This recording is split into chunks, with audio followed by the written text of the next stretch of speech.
Today we will take a look at the Best Budget Phones 2021. If you want to find more information about these smartphones, check out links down below. 1.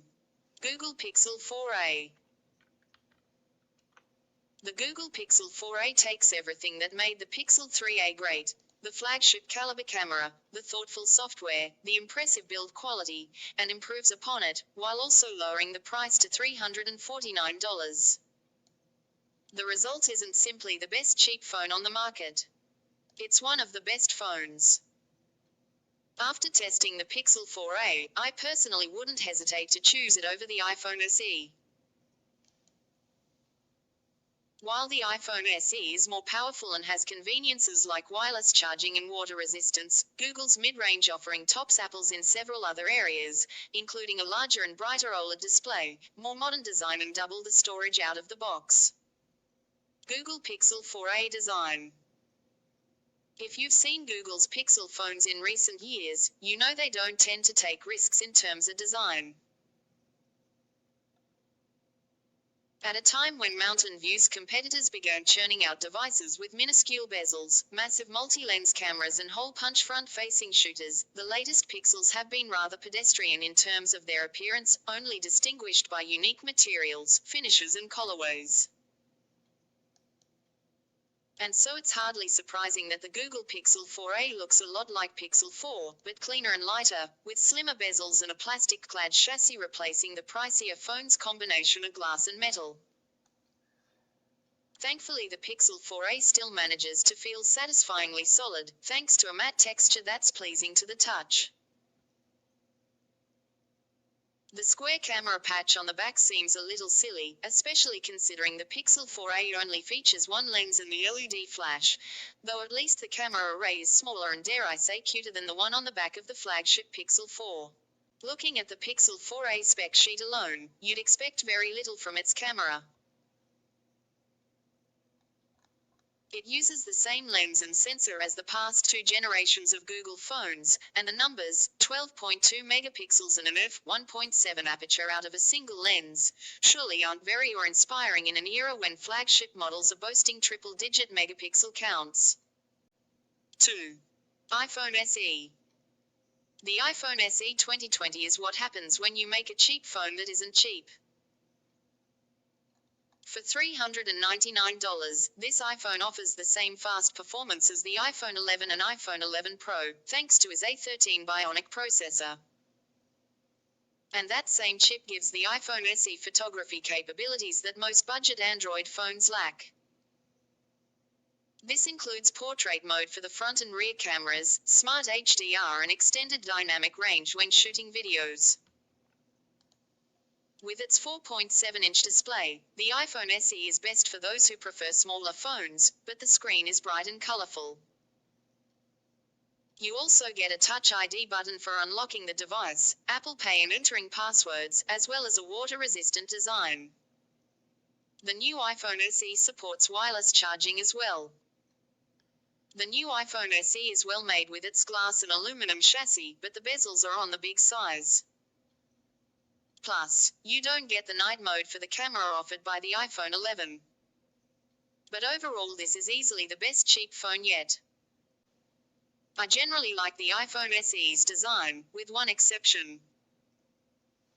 On the plus side, it's a very well-made handset with the same sturdy glass and aluminum design of the iPhone 8. There are 3 color options for the iPhone SE: black, white, and product red. I like how the aluminum band is color matched with the back of the device. Another plus to the iPhone SE, the whole design is almost comically compact compared to the iPhone 11 Pro Max or the new iPhone 12 Pro Max. It's the difference between barely noticing a phone is in your front pocket and having it bulge out. I also didn't feel any discomfort when gaming for over 30 minutes at a time. I can't say that about my iPhone 11 Pro Max. The iPhone SE 2020's camera is so good that you'd be hard-pressed to tell the difference between it and the iPhone 11 in many cases. The one exception is night mode, which the iPhone SE simply does not have. Like the iPhone 8, the iPhone SE features a single 12-megapixel rear camera and a 7MP front camera. You don't get an ultra-wide-angle lens like the iPhone 11 or a telephoto lens with optical zoom like the iPhone 11 Pro. But the A13 Bionic chip boosts the camera performance of the iPhone SE in several ways. For instance, you can take portraits using both the back and front camera on the iPhone SE, complete with portrait lighting effects and the ability to control the depth of field. The iPhone SE also benefits from Smart HDR for bringing out the highlights in faces.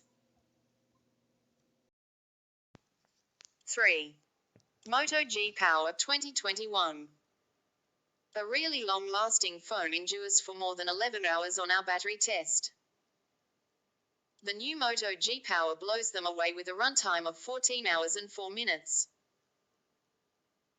That's among the best phone battery life we've ever seen, which is really remarkable when you consider the Moto G Power costs under $250. And there's a $199 version if you can live with less RAM and storage. But that's not the only reason this Android phone made our best cheap phone list. The Moto G Power also features a large 6.6-inch display with full HD resolution, and fairly capable cameras with triple lenses, including a 48MP main camera, a 2MP macro lens and 2MP depth sensor. At 7.3 ounces, the beefy 5000 mAh battery inside the Moto G Power certainly contributes to its weight. And the screen on this phone could be brighter. But overall the Moto G Power is easily one of the best cheap phones around. 4. TCL 10 5G UW. The TCL 5G UW is a good alternative to the Google Pixel 4a 5G if you're looking for a cheap 5G phone. The cameras aren't as good, but you get long battery life and solid performance for the price. The greatest compliment you can pay to the TCL 10 5G UW is to note that it doesn't look like a sub-$400 phone at first glance.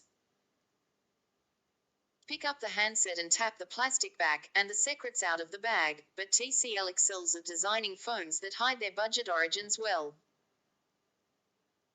To house the phone's 6.53-inch display, you get a 6.4x 3 by 0.37-inch device that's pretty easy to fit in one hand. That's taller, wider and thicker than Google's Pixel 4a 5G phone, as well as the Samsung Galaxy A51 5G, both of which accommodate smaller screens, although not that much smaller, in the case of the 6.5-inch A51. The TCL 10 5G also packs on more weight at 7.4 ounces than the 5.9-ounce Pixel 4a 5G and 6.6-ounce A51. TCL 10 5G UW camera.